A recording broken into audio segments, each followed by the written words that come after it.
नमस्कार दर्शकों, स्वागत है आपका एक बार फिर बंधन समाचार में ऋचा वर्मा के साथ। आइए आपको दिखाते हैं उत्तर प्रदेश राज्य की इस वक्त की बड़ी खबर। उत्तर प्रदेश के मुजफ्फरनगर से एक सकारात्मक खबर सामने आई है, जहां मीरापुर विधानसभा क्षेत्र में स्थित प्रसिद्ध हैदरपुर वेटलैंड को पर्यटन स्थल के रूप में विकसित करने की दिशा में जिला प्रशासन ने एक अहम पहल की है। जल एवं पर्यावरण संरक्षण के संदेश को जन जन तक पहुँचाने के लिए यहाँ पानी की पाठशाला का कार्यक्रम आयोजित किया गया है। दरअसल मुजफ्फरनगर जनपद की मीरापुर विधानसभा क्षेत्र में स्थित हैदरपुर वेटलैंड जल्दी एक नए पर्यटन स्थल के रूप में विकसित होने जा रहा है। इसी उद्देश्य को लेकर जिला प्रशासन द्वारा यहां पानी की पाठशाला कार्यक्रम का आयोजन किया गया। यह कार्यक्रम न केवल पर्यावरण जागरूकता के लिए आयोजित किया गया, बल्कि इसे वेटलैंड के महत्व, प्रवासी पक्षियों के संरक्षण और पर्यटकीय संभावनाओं को उजागर करने के लिए भी महत्वपूर्ण कदम माना जा रहा है। कार्यक्रम की शुरुआत मुजफ्फरनगर के विभिन्न स्कूलों से आए छात्र छात्राओं के सांस्कृतिक कार्यक्रमों से हुई, जिसमें बच्चों ने जल संरक्षण, स्वच्छता और पर्यावरण बचाव का संदेश बेहद प्रभावी तरीके से प्रस्तुत किया। आपको बता दें कि इन प्रस्तुतियों का मकसद लोगों को यह समझाना था कि जल ही जीवन है और भविष्य को सुरक्षित रखने के लिए जल संसाधनों का संरक्षण अत्यंत आवश्यक है।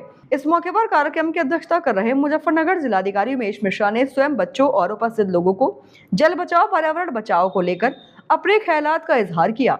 साथ ही सहारनपुर मंडलायुक्त ने बच्चों और उपस्थित लोगों को जल बचाओ पर्यावरण बचाओ को लेकर शपथ भी दिलाई। जैसा आप जानते हैं, मुजफ्फरनगर के 9 ब्लॉकों में से 6 ब्लॉक क्रिटिकल अथवा सेमी क्रिटिकल स्थिति में पहुंच चुके हैं।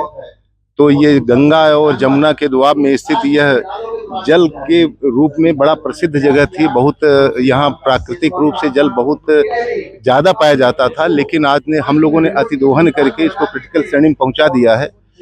उसी भाव को जन जन तक पहुंचाने के लिए, जल संरक्षण के लिए, प्रकृति संरक्षण और पर्यावरण को सुरक्षित रखने के लिए आज यह पानी की पाठशाला आयोजित की गई है।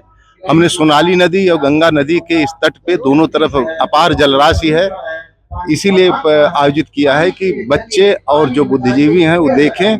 और यह हैदरपुर वेटलैंड जो पक्षी अभ्यारण्य के रूप में जाना जाता है, 12 सिंघा और डॉल्फिन साइटिंग भी यहाँ होती है, उसको जन जन तक पहुँचे, पूरे विश्व में पहुँचे और इस पर्यटन स्थल को सभी लोग जान पाएं और इस प्राकृतिक धरोहर को हम लोग संरक्षित कर सकें, विकसित कर सकें, आने वाले पर्यटकों के लिए बेहतर एक माहौल दे सकें, यही हमारा प्रयास है। विदेशी पक्षियों का देसी डेरा भी कहा जाता है। हाँ, ये यहाँ पर्याप्त मात्रा में वृक्ष हैं, बहुत ही ज़्यादा दोनों तरफ अगाध जलराशि है। पक्षियों के लिए ये कि अभयारण्य की तरह एक सुरक्षित जगह है, इसीलिए यहाँ पक्षी आते हैं। हम आप सभी को से अनुरोध करते हैं कि सभी तक जन जन तक पहुँचाइए, तो लोग हैदरपुर वेटलैंड आए और इस प्रकृति के इस मनोरम दृश्य का आनंद लें। जनपद वासियों को क्या संदेश देना चाहते हैं? मैं जनपद वासियों से चाहता हूँ कि आप लोग जानें कि आपके जनपद में प्रकृति की इतनी बड़ी धरोहर है। आप लोग आएं, खुद दूसरों को भी लाएं, यहाँ भ्रमण कराएं, आनंद लें। तो ये थी इस वक्त की बड़ी खबर। ऐसे ही ताज़ा खबरों के लिए हमारे चैनल को सब्सक्राइब करें और जुड़े रहें बंधन समाचार के साथ।